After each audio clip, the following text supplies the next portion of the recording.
Hello, welcome back to Math Time with Professor Prime. I'm your host as always, Professor Prime. 30 years. 30 years of gaming. 30 years. Where do I even begin when discussing this sort of thing, right? I can't even, right? 30 years. My gaming journey began with a blue hedgehog that runs really quickly. I'm talking about the OG Sonic the Hedgehog. That was my first game on the Sega Genesis, which some of you may know by the Mega Drive. Either way, that was my entry into gaming, and I have not looked back since, like at all. It's been crazy because it's been a pivotal part of my life, as it is with many others. Because at the end of the day, right, it's many things. It's math, it's art, storytelling. It's fun. It's a lot of things, and I'm going to talk about those things. I'm also going to talk about my history with gaming. Linear at some points, but then very non-linear at others. But my main thing is getting across like what it's been like for these 30 years of gaming and some of the games that I've played over time, the fun that I've had, the impact that those games have had. Because when I think about gaming, right, not only is it fun, but it's like this perfect union of math and art. It's this interactive storytelling that allows you to have this unique opportunity to either develop or build or develop and build empathy. And I don't think that gets talked about enough. But like, so you have all these things, right? And you have this idea that it brings people together. And so I want to talk about those things, and again, like a bit about my gaming history. Sometimes in a linear fashion, sometimes in a non-linear fashion. So, but I want to talk about, and I've talked about the importance of gaming. I talked a little bit about my journey in the past, and I've talked about games a lot and gaming in general, to the point where I have literally hundreds of videos on my channel about gaming. That is not an exaggeration. You could look, and um, uh, I'll leave playlists in the descriptions with the two big lists because like one of them is like long form videos where it's math and gaming. And I talk about different games or like franchises and my experiences with them and how math is involved, and also like math and gaming meta breakdowns where I talk about different aspects of gaming as a whole, as well as different games and different features. But either way, I've talked about gaming a lot, and there's a reason for that, right? It's a big part of my life. So I'll go and I'll start at the beginning, and then I'll jump back and forth and all across the timeline.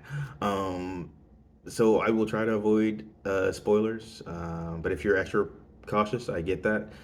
You don't have to watch. I can respect it, but I will try to keep it light. Either way, if you stick around, thank you. If you don't, fair. So let's get into it. So yeah, I started with Sonic, right? So my first gaming experience was on the consoles, but it wouldn't be the only thing, right? So that next year, I would get a Game Boy, like the original one, and so I would play things like The Lion King, that old game, which, for the record, I feel like that was hard.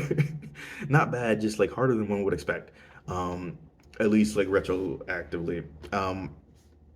But I play things like that, play Tetris, Super Mario Land, things like that. And back on my Genesis, I actually didn't have a lot of games on my Genesis, but I did play a lot of games on the Genesis.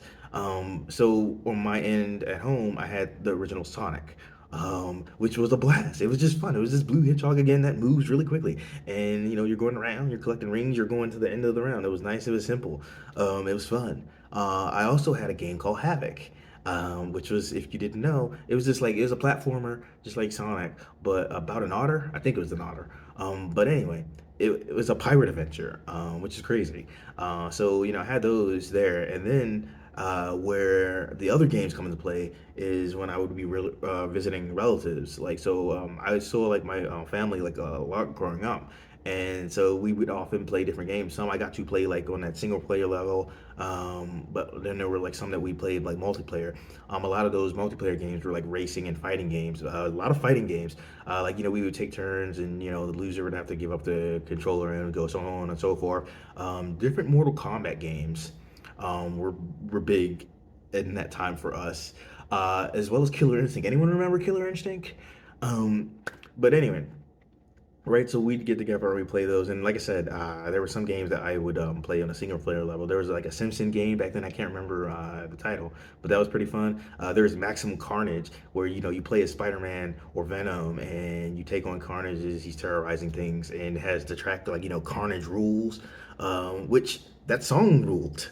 If you didn't ever hear it, you should, because whether we're talking about like that old sort of 8-bit sound, even though I know it's came out in the 16-bit era, but we think of like what they call like chip tunes, the 8-bit music, because chip tunes, it sounds weird to me. But yeah, that 8-bit style music. So whether we're listening to that version of Carnage Rules or like the metal version, it's good either way.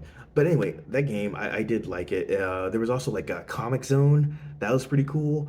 So play games like that, like on the Genesis, and then like on Nintendo, like I said, we played different games. It was mostly fighting games on Nintendo, which is kind of ironic given what they're known for. Um, but so we played games like that, and so my first few years of games, consisted of a lot of like single player experiences and multiplayer experiences with like relatives, and it was like pretty cool because I grew up with it was a lot of like Sega and Nintendo, and it's kind of funny because like in the media, they were dissing each other in the commercials. The console wars were a thing, but I mean, a lot of people I knew back then, they didn't care. It was gaming. It's like it doesn't matter if it's on a Sega, it doesn't matter, or a Sega system. It doesn't matter if it's on a Nintendo system. It was cool. And so like other games that like came up at that era, like some I remember well, some I don't. But I do remember two things that kind of stood out, right? That I didn't have a lot of experience with, but I remember. So my cousins had like a Game Gear. I remember playing Sonic on there too, and they also had the Virtual Boy. I remember playing like Mario Tennis on there, and it was kind of it made me dizzy, right? It was cool though. It was like it had like this they had two types of colors like red and black, and so you would put that on, and it was something. And so it was like a lot of experimentation back then with different games and stuff like that. So that's like what the first few years were like. And at the same time, I'm gaming and just building up experience with that. And there was something that happened that it's like in retrospect, right? It's groundbreaking. But like back then, it's just like, oh, okay, yeah, this is happening. Because see, here's the thing. Back then, you know, we had started with 2D games, right? And they were progressing. They were evolving. And then before you know it, full-fledged like full-fledged it's just 3D, right? Well, pixels to polygons, and it's just like it's crazy to me. And my first experience with that was with the PlayStation. My cousins also had that too, and my first PlayStation game was Tekken 2. And so jump ahead a little, right? Like to when I was 10. When I was 10, I got the PlayStation for the first time. I had different games that we played. It did like some things like from a demo disc or different demo discs because they were a thing back then. But like I remember like one of the things that I started out with is like I had NBA Live '98, which is cool because back then it's like I know like for me basketball was like pretty popular and I was pretty into that at the time and so like that was cool. But we also got like things like Jet Moto. I don't know who remembers that like Air Combat. And here's the thing, right? Like Air Combat would later go on to become Ace Combat, and it's still going as far as like I've seen. But back then, it was Air Combat. Um, so played games like that, and I played like Tekken 2, and that was really fun. It was just like so we're living in this era where we went from 2D to 3D, and yeah, it was a progression. But at a certain point, I feel like a lot of us, it was just like, oh, this is expectation. Things are just moving, but it's just like this is groundbreaking. What? And what's really cool over time is though, like, even though it seemed for a while that like 3D was slowly but surely replacing 2D, we still have plenty of room in this world for both, and you see that in a lot of ways, which is cool. And I like that that old 8-bit music doesn't die either. So anyway, I'm 10 and I finally get a PlayStation, and we play that at home. And I there were some of the games that I mentioned, but we'd also play things like Frogger and stuff like that, which is cool. And over time, I did get to see my family less, but like I know a lot of us, we kept up the gaming. And so through middle school, I think it got kind of interesting because like I still like my Genesis had died, I think, or just didn't use it. I can't remember if we didn't use it because it died. Um, okay, you know what? No, we didn't use it because I was like mostly focused on PlayStation. But it was still kicking. I think it eventually got given away, which I was very upset about. But I wasn't using it, so fair enough. But I remember, so I was focused on PlayStation for a while, um, and I still had my Game Boy, and eventually we got Game Boy Color. But before all that happened, something interesting happened, like with middle school. So Pokemon came out. Um, so for me, this came out like in the States in '98, right? It was already out in Japan for like 2 years at that point, but I didn't know that at the time. So anyway, Pokemon gets here, and now I thought my parents, they just got me and my brother like the games, right, for Christmas that year. Um, but that's apparently not the case. Like I asked for it. I don't know. But I remember like how it was back then. It was utterly insane. So I got Pokemon Red, my brother got Pokemon Blue, and a lot of people, either got both or got one of those. And either way, we were all playing it, right? And you'd battle and trade via the link cable, different times, and so it was really, really popular. And the funny thing I think though, is that like middle school can be horrible in many ways. I like I don't know. It's like if you've been, it can be just the worst. But um, what's crazy is like through all that, right? Through people coming at this person and that person and trying to be cool and trying to do this and trying to do that, we were all playing Pokemon. And so what was crazy with that was so the games were great, but they weren't all right. So I think for me, it was the first time I saw like a video game like extend well beyond that realm, right? Because you had the Pokemon games, but you also had the anime, and you had the cards, and you had a lot of like a lot of books and a lot of things online about it, and it was just wild. And what's crazier is like so Pokemon blew up over here, right? And then eventually we got yellow version, and the thing about yellow version is like it's crazy, right? Because you have the Pokemon anime like based on the games, right? Like with Ash being like a stand-in for Red or whoever you want to call him, either way. But then the anime in turn influenced games with Pokemon Yellow, like even to the point where like Jesse and James and Meowth show up in Pokemon Yellow. Although I think they're still called Grunts in that one, but they're definitely them. Either way, um, Pokemon was a time though, like I tell you, because here's the thing, right? Back then, the internet couldn't be trusted as much, and I'd argue, I heard it. I'd argue like you still should be very suspicious of certain things, but back then it's just like there was less means to fact check, right?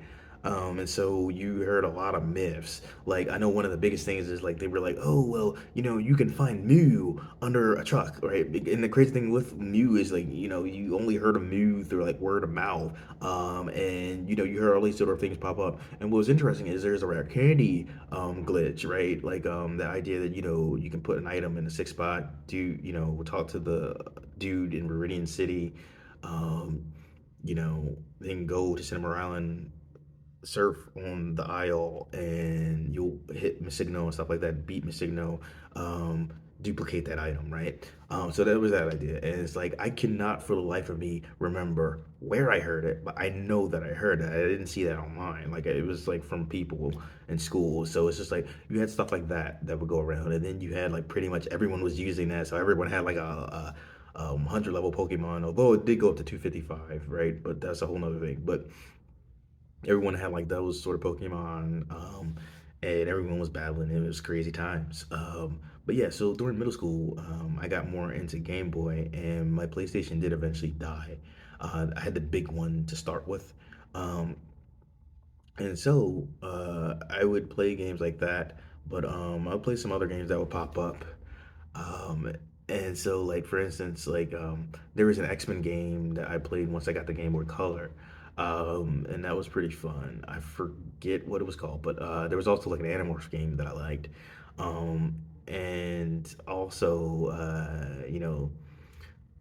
there was like some other games that like popped up that were kind of like obscure, there was Dragon Ball Z, Legendary, Super Warriors, and Yu-Gi-Oh! Dark Duel Stories. Though those came like later when I was more on the high school side of things. But anyway, so back to like Pokemon though. That was a wild time, and then it wasn't long after that Pokemon Gold and Silver came out, and they blew everyone away. And it was crazy, right, it's just like for me it's like, hey, you took what works about Pokemon, you made it even better, and to this day that is still my favorite generation 2. um and later Crystal would come and all that stuff. But so anyway, right, so I'm in high school, and at that point, I had my Game Boy Color.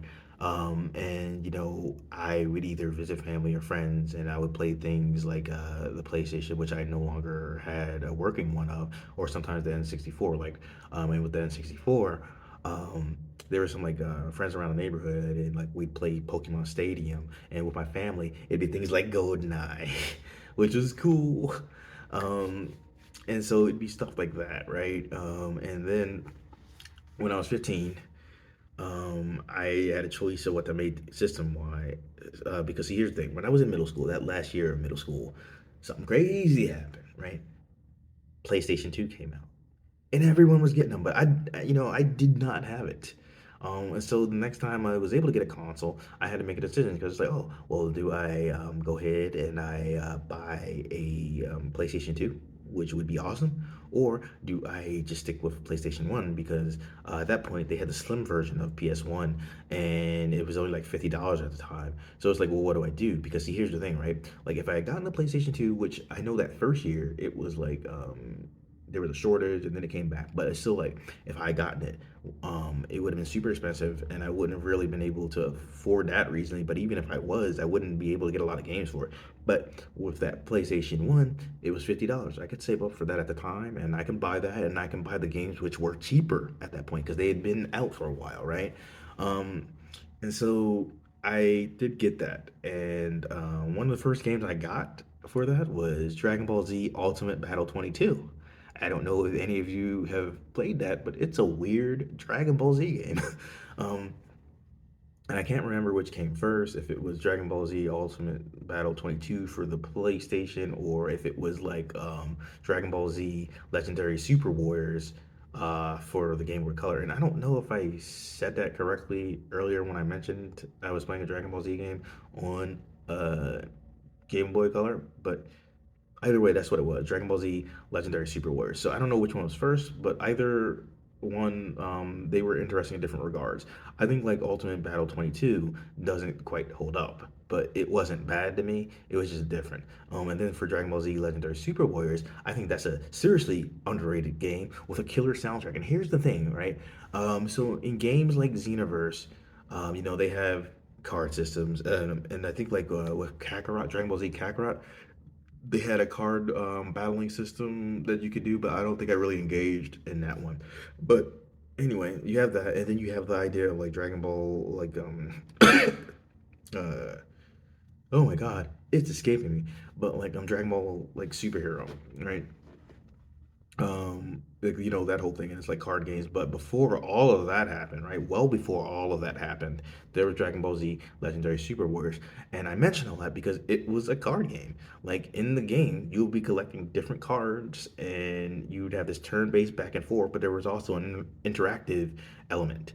And I've talked about that before on my channel, but the idea, to me, it kind of blew my mind. And you know what, it worked, and it had a soundtrack that slapped hard. Like I don't know what it was about those Game Boy Color games, but those soundtracks were amazing. And just for the record, even though like those first few generations of Pokemon were not Game Boy Color games, just to be clear, their soundtracks rocked too. But anyway, back to Dragon Ball Z Legendary Super Wars. It was an underrated game, and it had a lot of tracks that stuck with me. I thoroughly enjoyed it. So I also at around that time played Yu-Gi-Oh! Dark Duel Stories, which is also another like good game. With a rockin' soundtrack. And so, like those early like high school years, like 14, 15, I was playing, a lot of Game Boy Color games and a lot of PlayStation games, and like different consoles when I would visit different people, right? And so with the PlayStation games, I think what's really interesting about those is that I got to really dig in and explore. And so I'm going to talk about the PlayStation era for a bit.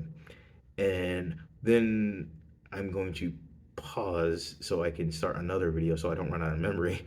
Um, which it should go by in an instant for you. But either way, I just wanted to say, hey, that's what I'm going to do. So with that, I guess this is like the second PlayStation era, really, for me. So like I said, I had started that with Ultimate Battle 22, right? But then a lot of other cool games came out of that that stuck with me. Now, at that point, I got Tekken 2. There was a demo disc or a set, like sometimes there were demo discs, so I got to try a lot of different games. I played the old Spiral games, 1, 2, and 3. Um, Crash Bandicoot, just the first one. But I got to explore like these different games on PlayStation. And here's the thing: this is where it gets crazier because like at that point, right? I'm flocking towards games that I feel like would be fun, right? And games that I'm familiar with the franchise on some level. But I wanted to try different things. And what's interesting is like around that time, right? Like I had friends who did have PlayStation, so like they would tell me different things, and I had some friends who would tell me about like they were like playing Metal Gear Solid 2, and so like that intrigued me, and that kind of stuck with me. And then like one day, right, I go into GameStop, um, and so when I went to GameStop, I came across the first Metal Gear Solid, and I had already heard of the franchise, and it sounded really cool. It sounded interesting, and some things that I'd heard about and from the second one stuck with me. So I'm like, you know what? I'll go try the first one, and it blew my mind. And here's the thing: it means a lot. So for this next part, um, it's like I'm going to talk about what I like about the game and the fun parts, and I've done that on here before. But I also want to just like give you a heads up that I want to talk about the impact, and some of that just like requires me to talk about where I was at that point. So 20 years ago, I came across Metal Gear Solid. And so I got it, right? It looked really cool. I had already heard about the Metal Gear franchise. I gave it a whirl, and just right from the jump, it blew my mind. I hadn't really experienced that in a game like that. The story was top notch. The voice acting was top notch. It was a load of fun. It had you thinking. And at the time, right? It's like I was going through some things to say the least. It was my first experience with like depression and nihilism, and I was um, questioning my purpose and the point of everything. And that was just like that was my first go around with that. And just so we're clear, I still question the point of everything, but I have a better way of dealing with that and a better outlook because my thing is like right at the end of the day, we make our own purpose. And I feel like with Metal Gear Solid, that was like pivotal to me to help with that, right? It didn't solve all my problems. I mean, I still have them, but at the time, right? It was this game that I was coming across. I hadn't really seen anything like it. It was so fun. The music, the atmosphere, the voice acting, everything was on point. It was so distinctive, so unique. And with those characters that were in that game, not only were they awesome, but they were going through similar things, right? At the end of the day, a lot of the characters, they were figuring out their purpose, why they were here. When you reach a lot of characters in the game, they have no future, no past, no ultimate goal. the living in the moment, the here and now.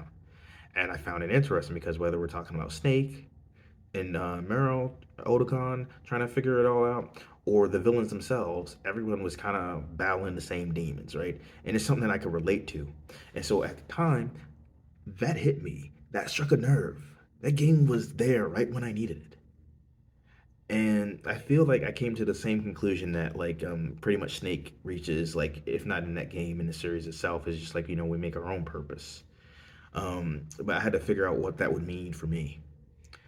So I just find it interesting because people talk about video games not being art, not being this and not being that, and it's all malarkey, right? It's all dumb because it's just like no, video games are so much more than that. One, they are art. They're art in motion, and honestly, that's all they have to be. But there's so much more than that, right? Because you're bringing together that art in motion, and you're bringing in the music, you're bringing in someone's vision, and there's art in everything that comes to you, but there's art in how you play, and then there's the community building aspect of it, and the decisions, the interactivity, the type of stories that could be told, the impact that it could have on you. And so it's crazy to me that we can be in 2023, mind you, and still have some people that don't get it, that don't want to, and that frustrates me because it's like I look back on things, right, and I look back on the books that I've read, the TV shows and movies that I watched, and the games that I've played, and they've all had an impact. They've all reflected something about the human experience, something about the here, the now, the times that they were in.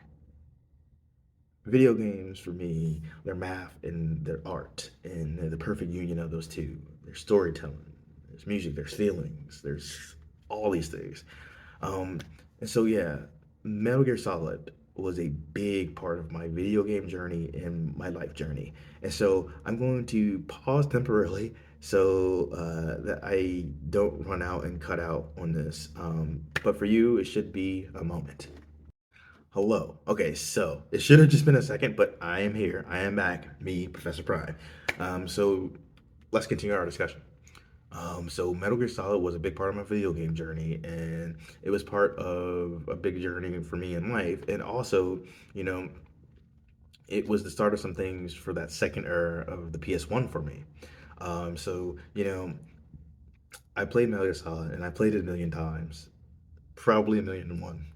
And then not long after, you know, I'm getting different games. I'm mixing it up.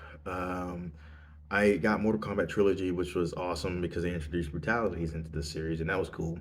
But then I expanded some more, and this is where it gets interesting. So I saw an ad for Final Fantasy VIII in like a Best Buy kind of ad. But anyway, I see that, right? And so I'm like, oh, that looks cool.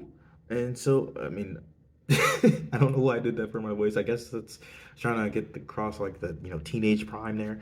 But I think my voice has been like deep for a while, so I don't think I quite sound like that. That was more middle school era prime. But nevertheless, I saw Final Fantasy VIII in a magazine, and so I got it. And so here's what's interesting about that. So one, it wasn't my first RPG, although at that time, I was just familiarizing myself with that term. But the truth is, I think Pokemon was actually my first RPG. Like people don't always think about it that way, or that it's not only an RPG but a JRPG. It's like for a lot of people, I imagine it's their first turn-based RPG and really RPG in general. Right. So anyway, um, I got Final Fantasy VIII. That was my first console RPG, and that was also my first Final Fantasy game. And here's the thing, though. Here's the thing. It was not the first Final Fantasy game that I beat. At first, I didn't really care for Final Fantasy VIII. Let me explain. So I liked the music. That was awesome. The combat was reasonable, but there was so much about the plot in the beginning that was like really slow moving for me that I didn't really care about, and I didn't have that connection with the characters. So I put it on pause for a little bit, and then I found out about Final Fantasy VII. I knew there was other Final Fantasy games because the eighth one indicates as much, right? Um, but I found out more about that and its impact on people, and I got curious. And so one day, I'm walking home, and I hit up a Blockbuster. Yeah, Blockbuster used to sell games. Like, because before, right, they're known for like renting videos, and then they did get into renting games, as well. But like, there's a point where you could actually buy them. So anyway, I go into Blockbuster, and I heard a lot about Final Fantasy VII, and I actually see it there. So I'm like, screw it, why not, right? And so I get Final Fantasy VII, and it blew my mind. And I played it, and I beat it, and I dug it. Um, I dug the combat, the material system. I dug the characters, the story. It resonated with me well. It was yet another game that I was playing that had this deep and rich story, and that was super fun. It's like because you can do two things at once, right? So anyway, that hit me up, and I'm like, okay, let me give eight another chance. Which, for the record, I did, and you know what? I dig it. Eight is a good game. Um, and the soundtrack is still like insane. Like even amongst Final Fantasy games, I feel like eight has an insane soundtrack. But anyway, so those were my two first Final Fantasy games, and that opened things up. And then another big RPG for me at that time was The Legend of Dragoon, an underrated classic that has been getting more hype since they re-released it. Although they kind of botched that and then had to like fix some things with it. But either way, it was getting talked about. People were enjoying it, and it's just like because it was crazy to me that this game didn't get talked about much. Anyway, The Legend of Dragoon, if you haven't played it, is this awesome turn-based RPG with an interactive element. And like with this combat system, the two major elements are the addition system and the Dragoon system. With the addition system, it's like you have to line things up when you're attacking. You have to kind of like have the squares line up, and this builds additional attacks for a variety of effects. And with the Dragoon system, you turn into a Dragoon, like pretty much like a human with dragon armor, and can use this powerful magic and deal out devastating attacks.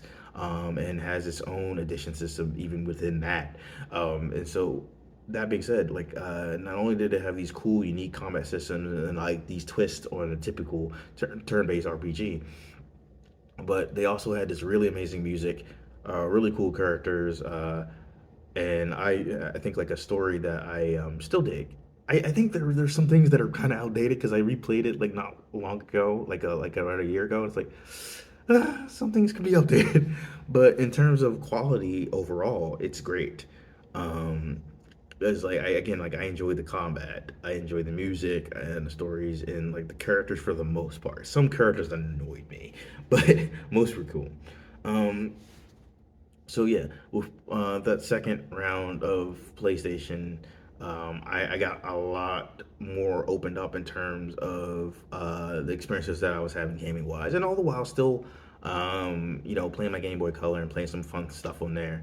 Um, and yeah, so it's fun. And also, one of the things that I did mention, that I meant to mention, um, sorry, that I meant to mention, but I don't think I mentioned earlier in the video is that while I'm playing games on consoles and the Game Boy and other like portables like the Game Gear, um I did play games on PC, right? Like in the beginning it was just like educational games because that's what they had at school at the time, and we were dealing with the PC more.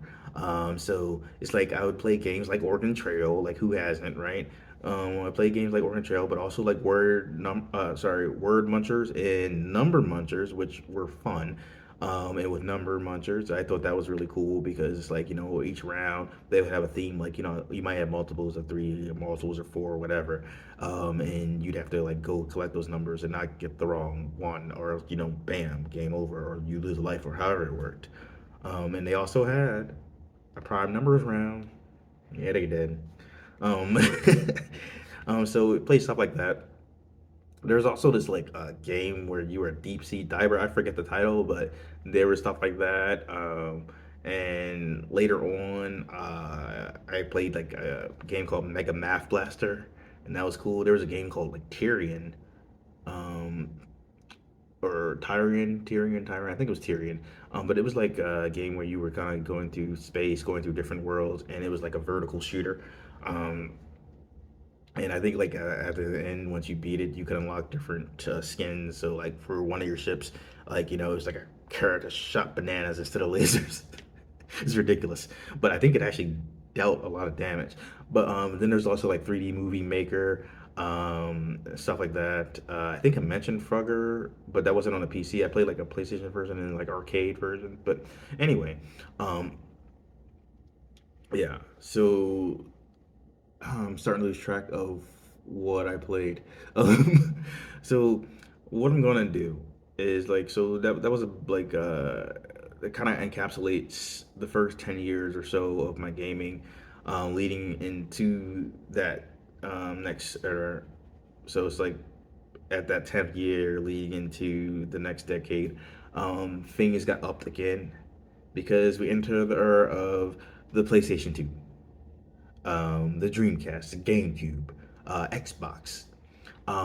So, and for the record, while we're here, poor Dreamcast. Dreamcast was a good system. I didn't own one, but I did get to play some games on it, and it was good. But like PlayStation 2 came out like not long after, um, and kind of killed it. And for the record, there were some other systems, between generations that I didn't really get to talk about because Sega Saturn was a thing, and I played some things on that. Like there's a 3D version of Sonic that was just like that came out on that.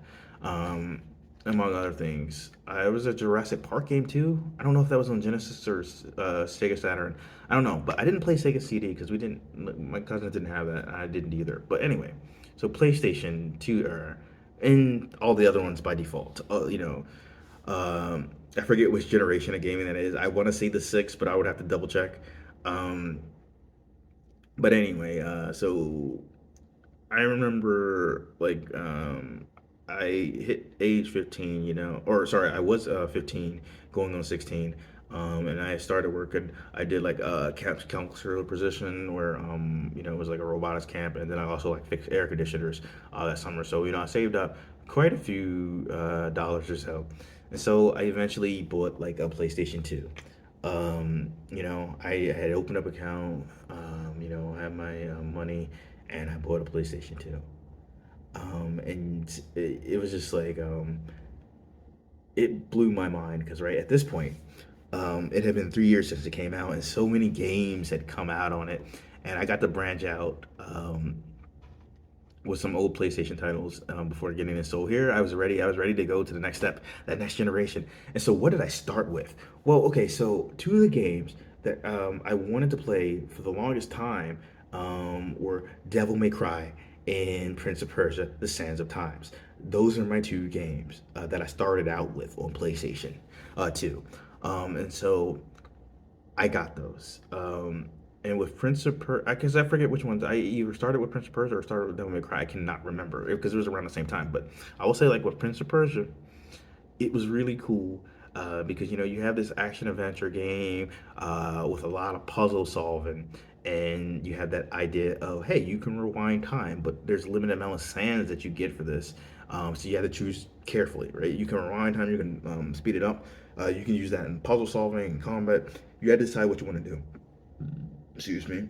And that was really cool. It looked really cool. It was a fun story. It was interesting.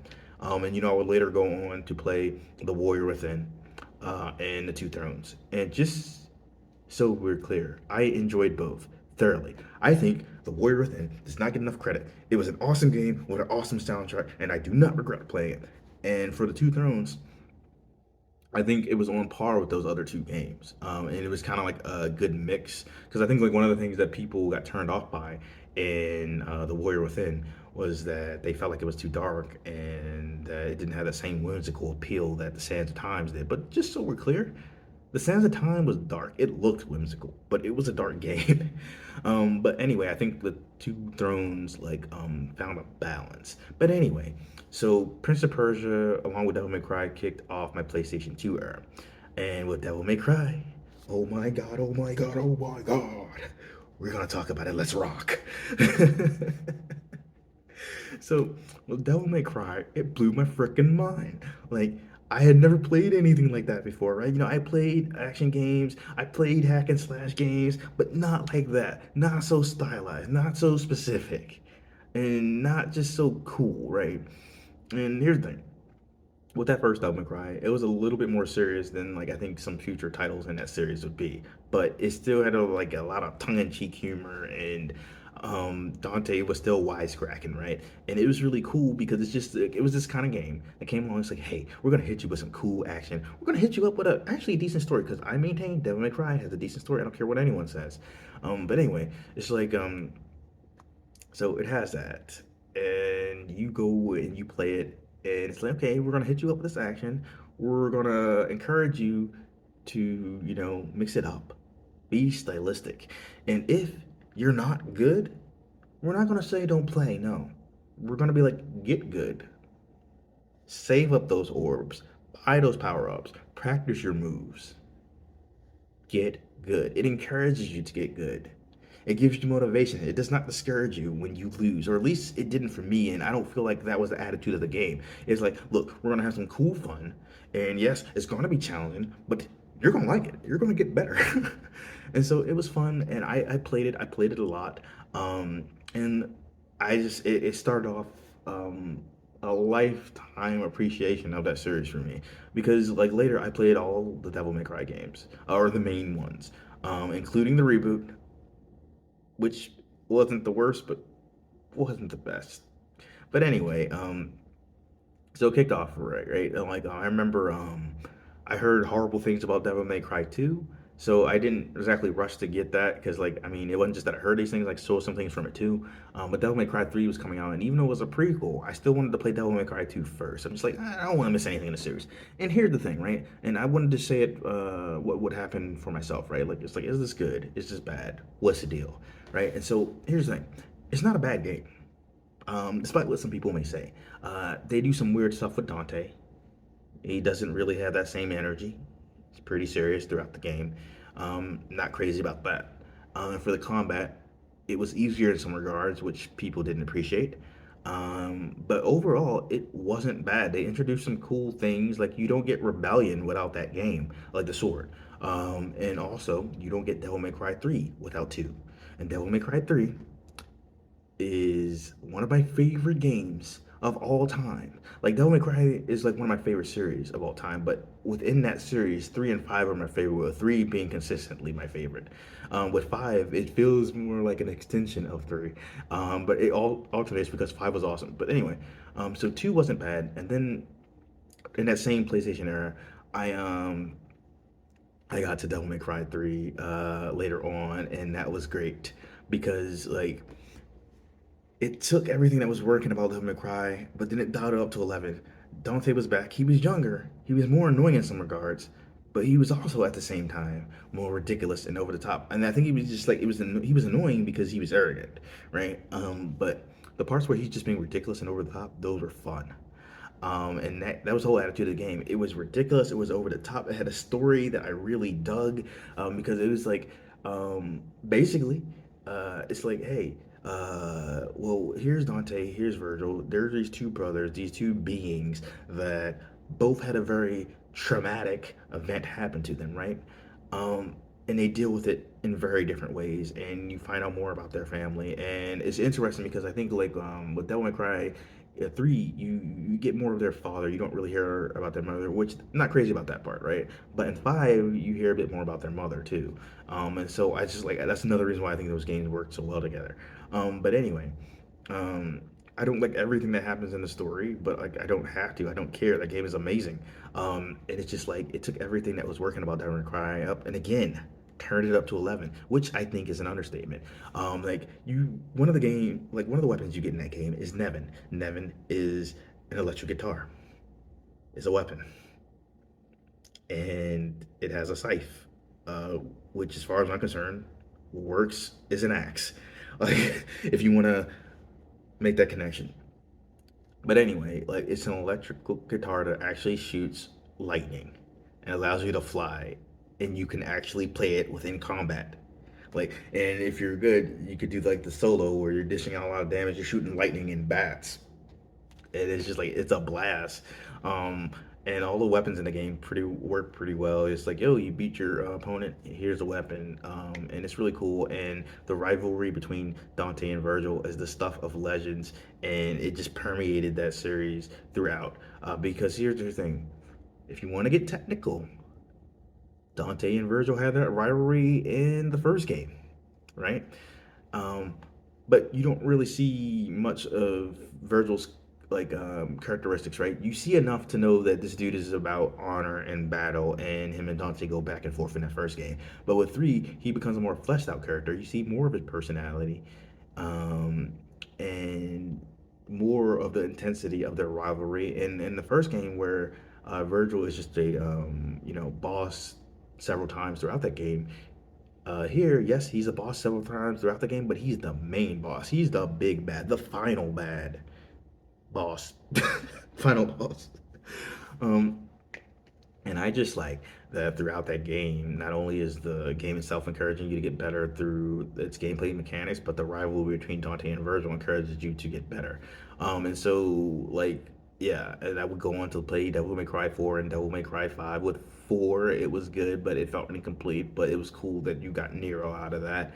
And with 5, it is one of my favorite games of all time. It's right up there with Devil May Cry 3. I go back and forth, like I said, but it kind of feels like the same game in a sense, and I don't mean that in terms of like repetition. I mean like it's kind of like a long story, if that makes sense. It's like, hey, if I played 3 and then played 5, yes, there's going to be a lot of years in between that with the characters, but it's just like it felt the same stylistically in a sense. And yes, I know they look different because Devil May Cry 3 looks more like anime-ish, and Devil May Cry 5 has more realistic looks. But I mean, just like in terms of the combat, if that makes sense. Um, but what I want to get at is they're not the same game, and I know they're not the same game, but I mean, they feel like they could be this long story. Like they're more connected than I think any other game in the series, to me. But anyway, those games came later, right? Like Devil May Cry came out on the PS3, or sorry, Devil May Cry 4 came out on the PS3, and Devil May Cry 5 came out on PS4. But anyway, so Prince of Persia and Devil May Cry were my first two PlayStation 2 games. I would follow them up with Metal Gear Solid 2, which was a long way to sequel for me. I wasn't crazy about starting that though because I heard about Raiden and I had seen Raiden and just the ridiculous. And haven't played it. Metal Gear Solid 2 is a great game, and played it several times. It's a great game. I actually enjoy the story, even though there are points of it where it's just like, oh god. And writing it is obnoxious. He makes up for it, sort of, kind of, maybe later on, but we'll get to that, right? So I continue my Metal Gear journey, and and then I eventually continue that again with Metal Gear Solid 3, which holds up on its own. It's one of the greatest games that I've ever played. It is deeply impactful. It's a Metal Gear game that can stand on its own, right? It's a Metal Gear game where it's just like it works as a sequel, it works as a prequel, and it works as a standalone too. It's doing a lot. It's deeply creative. You go through that game and you're playing as Big Boss. You're meeting all these cool characters. And you're fighting the boss, or like you're trying to get to that point where you can fight the boss. Um, and it's a very nice story, very impactful tale. And throughout it, I mean, who could forget young Ocelot?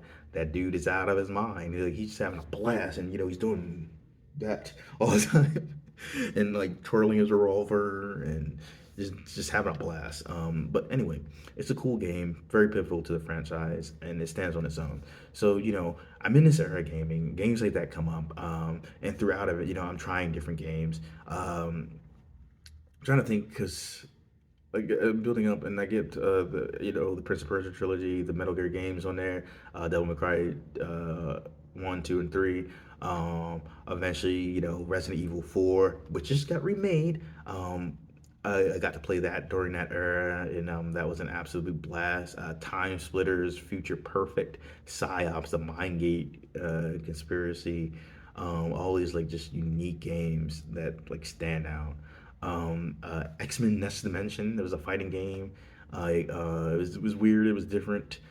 Soul Calibur 2. Got to do that. Got to play that. Soul Calibur 3 came out on PlayStation 2 as well and other consoles, but Soul Calibur 2 is the one that I go back to the most because you know I played Soul Calibur before, and then but Soul Calibur 2 was first actually.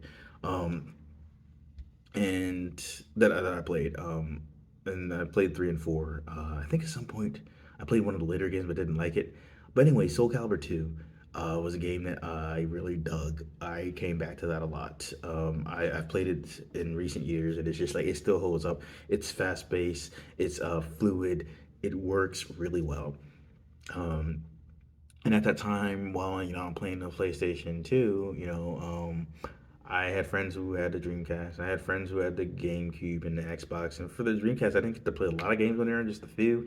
But for the GameCube, a little bit more. Like Super Smash Brothers Melee was a big one, of course.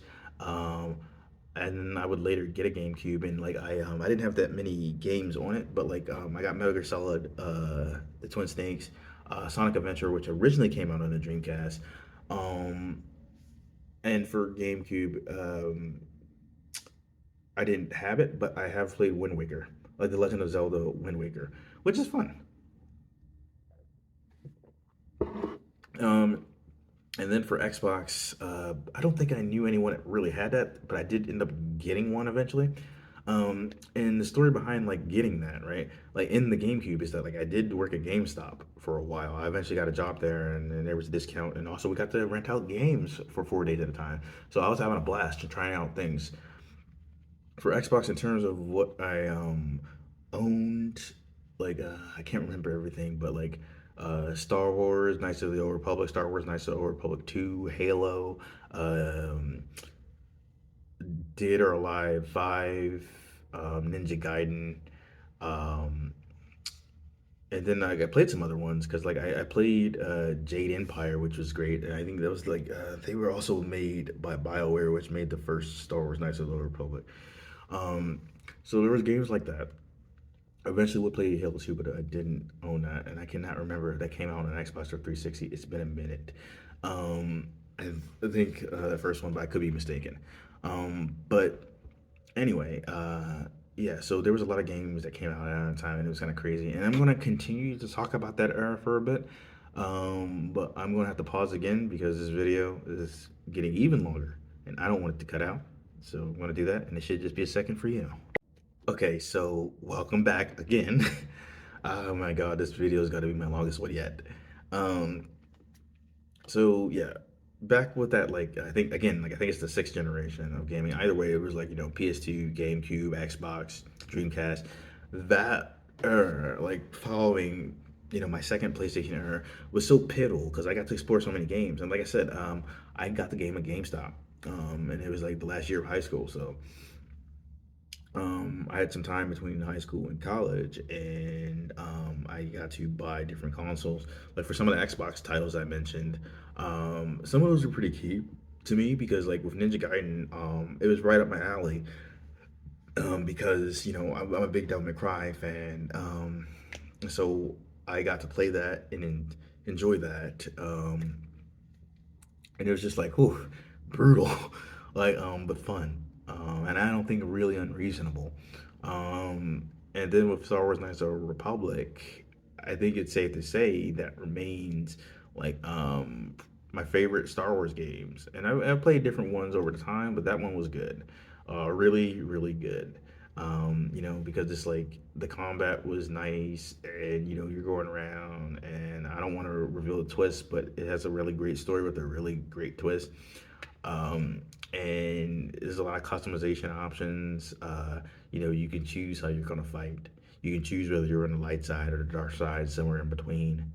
And it's like, hey, well, what do you want to do? Like, how are you going to decide this? How are you going to decide that? I enjoyed the story. I enjoyed the characters. I enjoyed the choices that you got to make throughout the game, and just building up your skills in the Force and your lightsaber combat.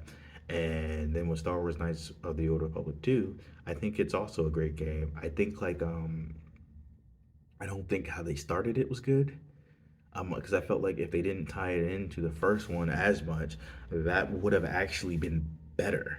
Because there's a thing where it's just like there's a relation that the character has in the second game to the character that you played in the first game, and I don't think it's a good connection. I'm like, but I think if you can get past that, it's actually pretty good, and it builds off of the first one. Now they at that point it's Obsidian. They're doing that. They made that game, and it was good. And so, like, I played different games like that, and weirdly enough, Metal Gear Solid 2 Substance. So it's like it was yet another copy of a Metal Gear game that I had. Also, speaking of that, I played VR Missions on the PlayStation back when I got that. That was fun. But yeah, so there was different games that I played on the Xbox and on the GameCube. Like I said, I had Metal Gear Solid, like This One Snakes, and Sonic Adventure. And I think that's kind of where I stopped because I played all the other ones so much on other people's consoles. But I wouldn't mind building that collection back up. But it also hasn't been my priority in quite some time.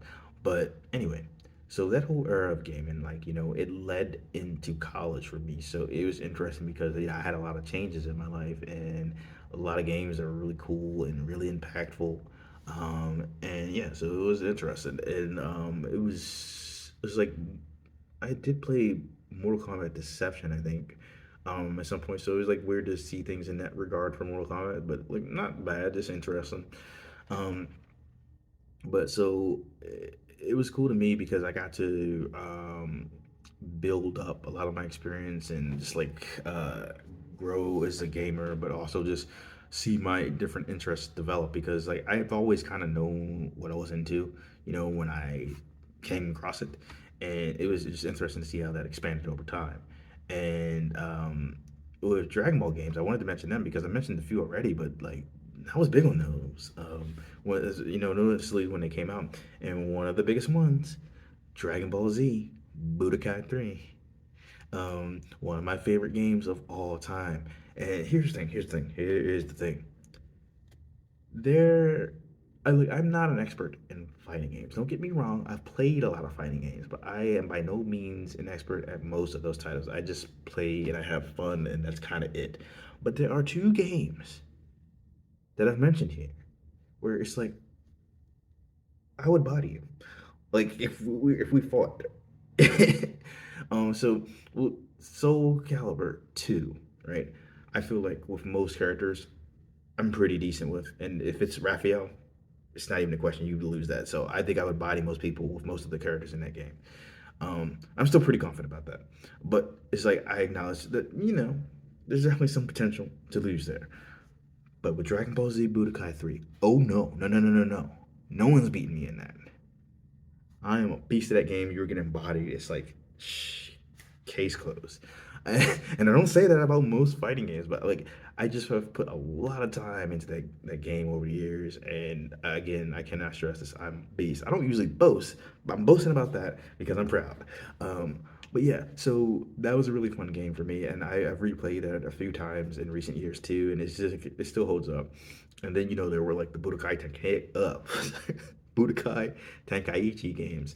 And they were decent, but I didn't like them as much as Budokai 3, which it is what it is. I stand by that. But like, if someone does have their preference, that's fair.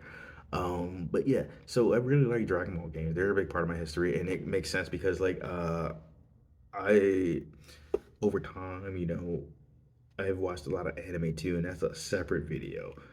Which I'd argue I kind of made it in a sense because I made a math and Tanami video and I got into a lot of that, but I can say more too. But anyway, Dragon Ball is a big part of that anime journey for me. And so I gravitated towards the different types of games that were out there. It's still over the years, although doesn't feel like there's as many as there were. So anyway, yeah, that PlayStation 2 era, that GameCube, Dreamcast, Xbox era, there were a lot of games and there was a lot of peripherals, notably a lot of controllers too, some of which I've had up until a few years ago. And I think that the very last one I had was up until I think the year before last, I think. But anyway, I got to expand during that era of gaming and play a lot of different games, a lot of different genres, which is really cool. And then like I would return to that world at different points in my life and play some games that I missed. You know, like back then I missed Final Fantasy 10 and 10-2 and Kingdom Hearts 1 and 2, but I've played those over the years.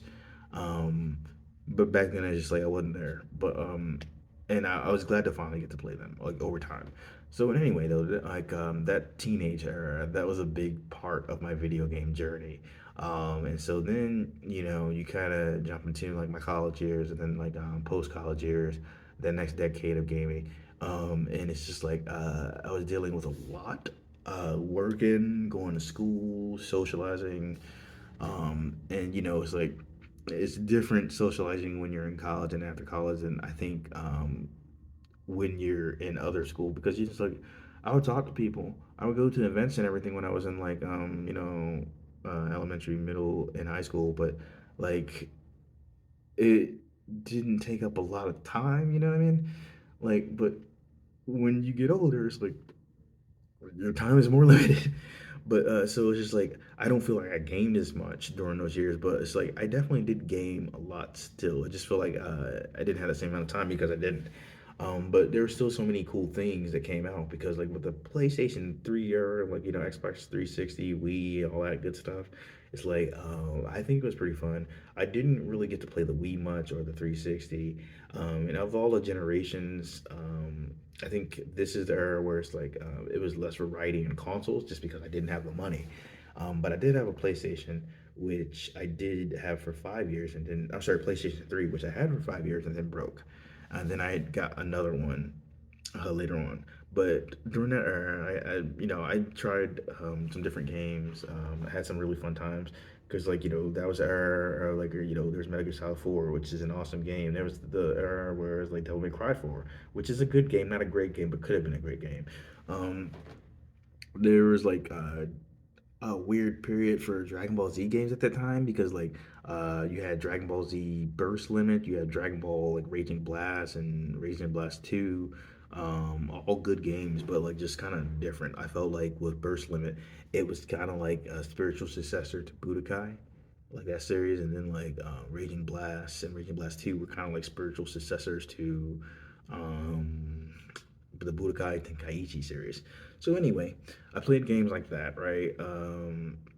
The Dragon Ball Z games, the Devil May Cry 4, Metal Gear Solid 4, but also things like Wet, things like Heavenly Sword. Um, what else? There was like I think was it Marvel Nemesis, which is a deep cut. There was PlayStation All Stars, Infamous, Infamous 2. Um, wait, was Infamous 2? It was either PlayStation 3 or PlayStation 4. I think it was 2. Um, Prototype 2, stuff like that.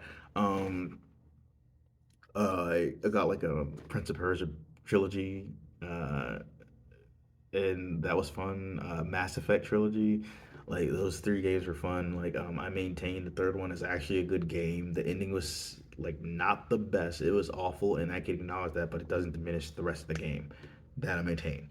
And that was just like that was a great game. So there's some stuff like that.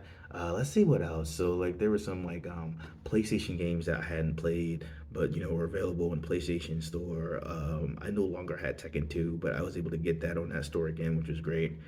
Um, there's a lot of games that it kind of came and go. It's like I feel like there was a Mortal Kombat versus DC game, which I don't think was bad, but it was kind of weird. But I think like without that, you don't get Injustice, right? So yeah, there was stuff like that. I don't know. There's been a lot of games. There's been like a lot. So I remember like one of the games that I replayed where it didn't hold up, but it was still good. It was like there was a Spider-Man game that I used to play a lot when I was younger, like Spider-Man Web of Shadows. It's like it's still like decent, but it's just like not as good as I remember, but still pretty good. There was Ultimate Spider-Man. There was a couple other Spider-Man games that I didn't play. Oh, I think so. Web of Shadows was on PlayStation 3, but I think Ultimate Spider-Man was on PlayStation 2. And I also played Spider-Man 2 back in the day too. Um, and since then, Spider-Man, the one that's made by Insomniac, and also like Spider-Man Miles Morales, and I'll get to both of those too. But for the PlayStation 3, it was interesting because I tried some different games here, different games there. Final Fantasy 13, um, Dissidia NT. I think that was on PC, PS3 as well. Grand Theft Auto 5 eventually. Um, there's a lot of different games, but it's just like I don't feel like it hit me the same way. that PlayStation 2 did. But to be honest, though, I got like my original PS3 in 2008, and it wasn't till 2018 that I got my PS4, and then a year later the Switch. So there was a whole decade of gaming that was done on that PS3. So it's like it's realistically had the longest run of consistent gaming for me, without getting a new console. And yet, it's just like it was an era that was kind of mixed, but it was an era that actually did have a lot of gaming when like looked at retrospectively, and or retroactively, however you want to say it. But it was like I had like a lot of good memories from it, but it's just like it didn't. I feel like hit me, and I think the same like as those other eras because it's just like yeah, I was still gaming, but I had a lot going on in my life too. So it's just like, and I don't think I kept track of everything, but it's like looking back, there were like a lot of games, so that part's cool. I wish I could remember more. I mean, I mentioned a decent amount, but like there's even more out there. And it's like it's cool. Like Bayonetta. Yeah. So I remember her playing Bayonetta, and I thought it was really cool because like the creator for that, and founder and CEO of Platinum Games was the same dude who did the first Devil May Cry. Which, for the record, I think Devil May Cry always has an interesting story because, like, one in and of itself, it's a great game, but it doesn't exist without Resident Evil 4 because right, it started off that way before being deemed too differently and eventually, became its own IP, which I think is cool. So here's how it goes with gaming up until this point, right? So you had like the kid years where I'm getting into gaming, you know. I'm playing on the consoles, I'm playing on the handhelds, I'm playing on the PC, I'm playing by myself, I'm playing with my friends and my family. Um, and then you get into the middle school years, and it's just like there's still a lot where you're playing with friends, but I get to see like family less. So the single player experience was like definitely still my go-to, but I did still play with other people, right? And then you kind of branch into the high school years where it's like I'm taking those things that worked about the previous generations, but then I'm up in it because I got to play with more friends. Still not family as much, which is unfortunate, but like got to play more with friends, got to talk about it more, got to like really enjoy that single player experience as well. And just got a lot of different exposure to a lot of different games. And then you have, that college and original post college days where it's like, um, I don't know.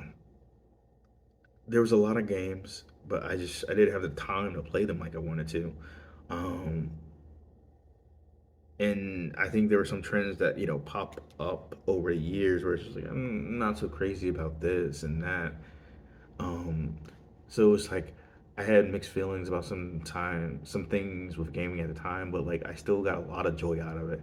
And I think I should separate things out, right? Because like so, there was the college years and then the post college years, and it's like looking at that, right? Like so about a decade to capture that, right? Because it's still post college years now, and it's just like um, from 2013 to now, it's been like a transition because I think those are the first 5 years that I had the PS5. Sorry, PS3. I don't have a PS5. I wish I had a PS5. I don't. But so with those first 3 years, it's like, sorry. Oh my God, I'm sorry. This video's been going on for a while. With those first 5 years of PS3s, like there was a lot of games. There's a lot of fun. I was looking for some different things, and so I did mix things up a bit, right? So those next 5 years, like 2013 to there's an airplane. So from 2013 to 18, I was starting to get annoyed with some trends in gaming, but like I was trying different things. Like I I went back and I played Mass Effect because I hadn't played those games. I played the different Ninja Gaiden sequels because I hadn't played those. I did things like Grand Theft Auto 5, um, and that was cool. I got the Prince of Persia trilogy, so I got to replay those games. Um, I got like a lot of different like fighting games, so those are fun. Um, but I wondered some things. So I think I wasn't getting a lot of new games at the time, but I went back. Like I remember I got Chrono Trigger, which is an awesome game. At first though, it didn't hit me like you would think that it would hit me. It was good, but parts of it blew my mind, but parts of it didn't. But then every time that I've played it since, it's like I feel it more. I think I needed some room to breathe, and I needed to be in a different space to appreciate that even more than I did because it's a fun game, and like I've always thought it was a good game. But I'm like, but what am I missing that makes me think it's a great game? And I think it's just time, which is appropriate, huh? Um, so I went back with a lot of games, right? Like replayed some PlayStation titles, a few PlayStation 2 ones too. Um, and then 2018 happened, and I feel like I got rekindled a bit. So I got like PlayStation 4, then like a year later a Switch, and I was catching up on some titles that I missed. I started with Dragon Ball like Xenoverse, which was all right. It could have been better, but it's all right. But then like that next year, it was crazy. Oh wait, you know what? I think I may have got my timing wrong. Like I think I got the PlayStation 2 or oh my Jesus, it's been a long video. I got the PlayStation 4 in 2017, and then 2018 I got the Switch. That's what it was. But anyway, so 2018 that was a big year for me because I came across Nier Automata. Um, and with Nier Automata, it's like it's literally my favorite game. I cannot even begin to go into it, and yet I will. So what I'm gonna do though is I'm going to pause this before it becomes a problem again, um, and then we'll pick up where I left off. And wow, this is a long video. If you are still sticking with it, thank you. Hello, again, welcome again. This video is getting super long. I should have anticipated. I was thinking like, oh yeah, maybe it'll take a half an hour, but it's like, nah, we're getting up there. It's way longer than that. So anyway, Near Automata is one of my favorite games. It's the kind of game where you kind of know on some level, like because I felt it. I'm like, is this my favorite game now? I don't know.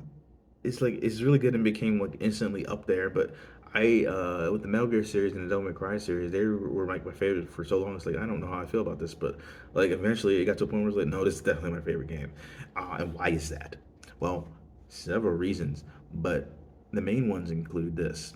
It's like it's a thought provoking, action packed, super fun game that is fundamentally bonkers and wonderfully weird, and all at the same time, deeply beautiful.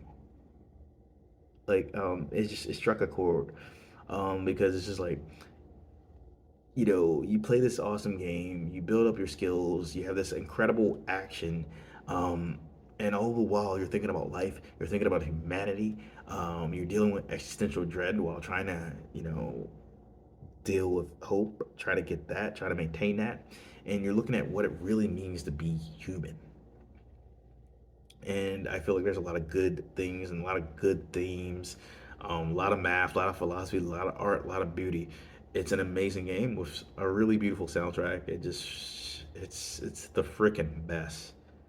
Like it just every time I go and I replay it, it's kind of interesting to me because like oh I find comfort in this game, I find peace, and it's just like given how depressing some of that game is, I find it ironic, but it's great. Like I remember the first time I played, I had to like pause because it's just like this is really good, but it's also really depressing and it's making me think. And I already deal with the idea of existential dread on a regular basis, so this probably isn't helping that. But oh my god, it's good. I like it. I dig it. But I need to pause, and then I unpause and I would go, and it was great. And I dig playing it. I've never had a bad time playing it. It freaking hits me like, um, and then so I would have games like that. I would be catching up on different PlayStation 4 titles. um, I will say like I did play Metal Gear Solid 5, but I played the PS3 version. Um, I that game is I don't know. It's good. but I didn't like the ending. I had some conflicting feelings about it, but it's ultimately good. Just not quite like the other Metal Gear Solid games I have played or Metal Gear game. And for the record, in addition to like the mainline ones, I played 1 to 5. I played Metal Gear as well and Metal Gear 2, Metal Gear Acid, Metal Gear Ghost Babel, um, Metal Gear Rising, which is an awesome game and it's just fun.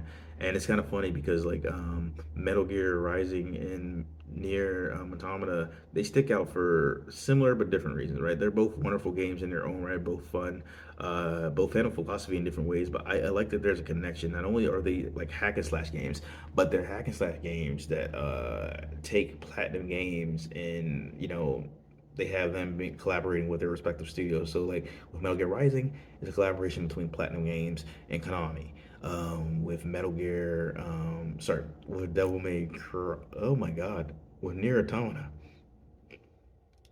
it's made by Square and Platinum Games, and it's fun and like just thinking about Platinum Games is like you don't get Platinum Games without Capcom, and I mentioned Devil May Cry to say the least, but and Resident Evil 4, but there's a lot of titles that Capcom made, and one of the ones on the PlayStation 3 era is like I played Marvel vs. Capcom 3, and I played Marvel vs. Capcom 2 before that, but and Mega Man, a lot of Mega Man games. I'm gonna circle back around to the PS4 era because like there's a lot of good that came out of it. But it's just like this made me think because one of the other things is like um, I played like Marvel vs. Capcom 2 in the arcade. Um, Same with Soul Calibur 2, in addition to having it on my actual system, Mortal Kombat, Time Crisis, Star Wars Arcade Trilogy, um, a lot of other games too. And arcades are just the best. And if you think my future doesn't involve an arcade in some way or shape or form, you are mistaken. Out of your mind, or you don't know me at all, or some combination of those things. But either way, I digress. Near Automata is one of the best games I've ever played, and it's my favorite of all time. But then some other games come along during that PS4 era that like they don't like exceed that favorite title, but they creep right up next to it. So, Horizon Zero Dawn. Oh my God, what a game! So it's a brilliant game. What a powerful message, right? And I dig it. I dig it hard. When I first played Horizon Zero Dawn, it blew my mind. I actually hadn't heard that much about it. I heard it was good, but I hadn't heard like about the specifics, which was good because I got to go into it like spoiler free. But I think it's an amazing title, and I think it's not only amazing in its own right, but like mini games, right? It's mathematical in nature in addition to being a work of art. And I think in this particular case, what's really cool about it is with video games, right? They give you this unique way to build empathy, right? You get to interact with the characters you play as, and in fact, the fact that you get to play as those characters is the prime example of that empathy building. And to say that, because right, like you're literally in someone else's shoes, and you grow as that character grows. And what I like about Horizon is that whole series and Horizon Zero Dawn, how that kicked things off is that is Aloy. You're building up your skills, you're exploring that world. A lot of it's new to her, but it's new to you too. And as you're getting stronger, as you're uncovering a mystery, as you're building up experiences, experience points, and all that, Aloy is doing the same. And by the time you get to the big mystery and the big reveal, you have earned it. And one of the cool things I like about the collectibles in that game is they're not just collectibles for collectibles' sake. They oftentimes reveal parts about the world, whether it be like old videos or text or audio logs. It's just a really cool experience. And Horizon Forbidden West didn't disappoint. And so, anyway, I played those in Near Automata and Horizon Zero Dawn just really crept up on me. And a third one in that category is Control. Control is just it's this fun game. It's fundamentally bonkers. It is wild. it sticks with you. It is just fun. I enjoy the story, I enjoy the weirdness, but most above all, it is just straight up fun. And so, in that area, I play games like that. I catch up on some of the Mortal Kombat games. Get like The Last of Us, Life is Strange, Grace, all wonderful games. And eventually, I got the Switch and I was catching up on different games like that, like Super Smash Brother Ultimate, Breath of the Wild, just a lot of different games that like I've been meaning to play, like Super Mario Odyssey, which is great. But like also I wouldn't put it up in terms of like games that I was waiting on, but I got to try Astral Plane, which was also, or sorry, Astral Chain, which was developed by Platinum Games. It was fun, flawed but fun. In any case, with the Nintendo games, I was exploring games that I wouldn't be able to play on any consoles, and I think like a lot of that came out of wanting to get some different stuff. Because see, here's the thing about Nier Automata, it was so wonderful, so unique. Where it's like I gotta mix some things up, and I felt like Nintendo was a good platform to do that with the Switch, and so it was cool. And since then, I played up a lot of different games on like bouncing back and forth between the systems. And this last year alone has been kind of insane because I've been catching up. On different things like different Final Fantasy games, like 14 and 15 that I wasn't able to play before, and even some older ones. And then like I think like at some point I went to the PlayStation Store and I got Sonic CD, which is crazy. 2D Sonic with time travel, like who knew? Um, so I got stuff like that, Sonic Mania. But there's like some games that you don't expect. 'Cause, like Grease, this is such a wonderful, beautiful game that I'm willing to bet most of you haven't heard of. And I think that's a shame. So it's GRIS. You should investigate that. It's just such a beautiful, chill game. It's worth looking into because it's a platformer and it's zen. It's beautiful. But yeah, so a lot of games have come across, and like I mentioned, The Last of Us, that ended up being just as good as people said, if not more. And The Last of Us 2, even though some people are divided on that, I maintain is just as good, if not better. Um, but anyway, both of those games came across, and I think it's open for debate, but they're both great games, right? And so I got to experience those, and like with Life is Strange, it's just such a different kind of game. It's just choose your own adventure sort of deal, time travel, and just a lot of emotions, and just it's well done, well done. They mention math a lot, um, and the butterfly effect, chaos theory, and they don't hide it. It's wonderful. And I played all 5 episodes back to back. It emotionally wrecked me, which I could live with. It's brilliant. So yeah. Um, and then there's other games where like that it just be like chill because it's like some games I want to see more of that story. Some games and just I want to chill. Like I got to play Shredder's Revenge in this last year. Teenage Mutant Ninja Turtles Shredder's Revenge. Mighty Morphin Power Ranger Into the Grid. Stuff like that. Where it's just like, oh well, let me just try that. Um, and those are both great for the record.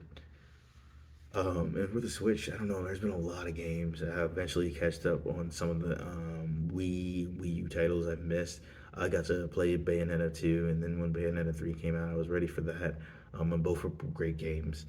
Um, let's see, because there's so many.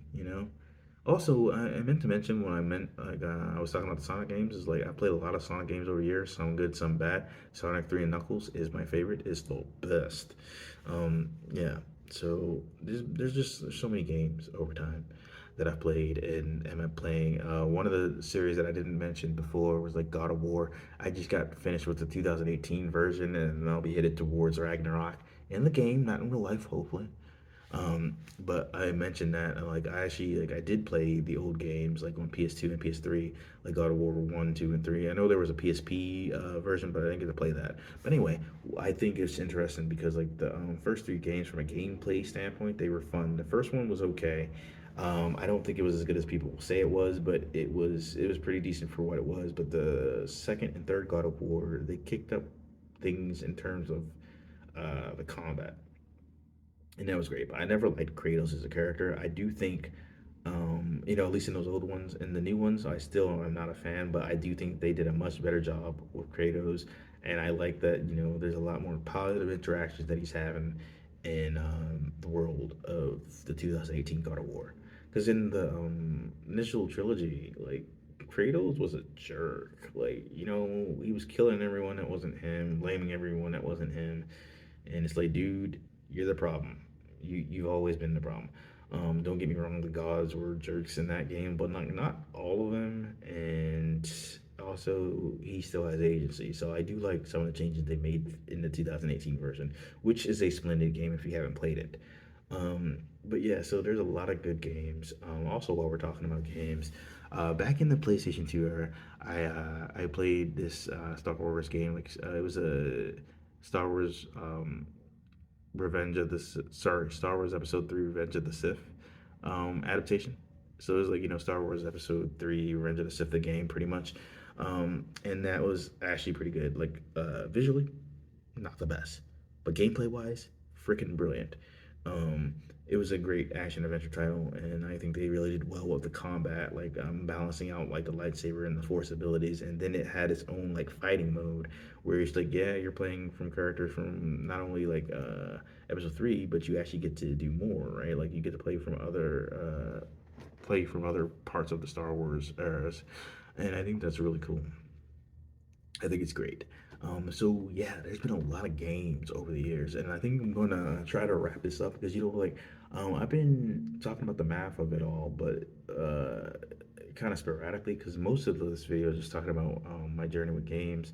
But I think like the important thing is like math is part and parcel to how these games are functioning, how they flow. It's in their combat, it's in their the racing, it's in how the games are built, their worlds, the programming, the developing, the marketing, and just every aspect of gaming that you could possibly think of. It's in the pixels, it's in the polygons, it's in what dimension the game is in, it's in how the story is getting across to you, it's in how the empathy builds. And I like those things, and it's in many more things. Again, like I've made hundreds of videos on it. And so when I look at this era of gaming in my life, right, I feel like at the start of this last decade, it was kind of rocky. I was still playing a lot of games. I was getting to talk to friends and coworkers about different games, getting to exchange those stories. But I was starting to not like some trends that were emerging in gaming and not feeling like I was finding the games that were unique enough. And then over the course of these last 5 years, I've gotten like to kind of renew my passion for gaming. I never really lost it, but it felt new again, if that makes sense. So it's like I've always been passionate about gaming. I've always enjoyed it, but I think like between where gaming was at that time and where I was in my life, some of the joy was gone. And so when it came back, it was like just this new wonderful thing, and it hasn't really let up. And I've also had more time because there was a time uh, where I was working like 5 jobs regularly, and I got a lot of experience out of it, but it was tough. And even when I wasn't doing that, right? Because like that was like a year where I was doing that, but then there were several years where there was 3 jobs, and it was exhausting. And so I didn't find that I was enjoying things a lot in general. So it was like once that freed up, once I've gotten to some different places within my life, I've gotten to enjoy things a lot more, and I've gotten to go back and play different games. Like I've always played like Final Fantasy games over the years, but like I've gotten to kind of like play even more. Um, Also explored different RPGs, different series. Like this year alone has been kind of wild because like I said, I played like the God of War series, but I also played like Doom Eternal.